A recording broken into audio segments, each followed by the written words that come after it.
Hey Darren, how you doing?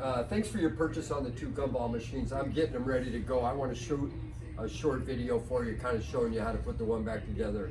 As you see, we always pack with brand new shipping boxes. The globes will be in one of these in that box, and the machines will be in the other. Come on up here, Jeff.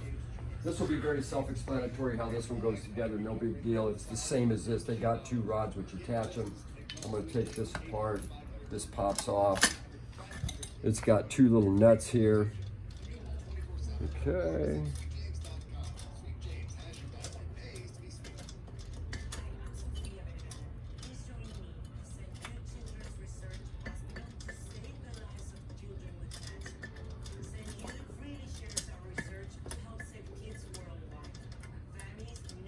So this here pops off.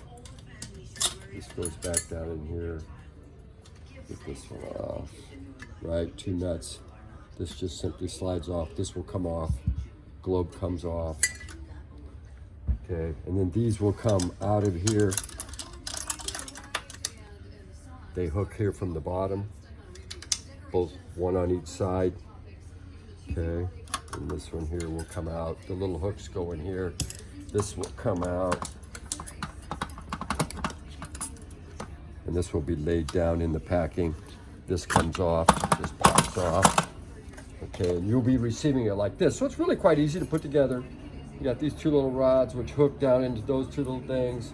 This goes on, and as well as the light goes up on the top, and they go through these two things. Anyway, it's really quite simple. It should take you no time. Put the two globes in one box, machines in the other, so nothing gets broke. Anyway, thank you very much. Enjoy these machines. They've been coin checked. They run good. They're ready to go. They're polished and detailed. Thank you for your purchase.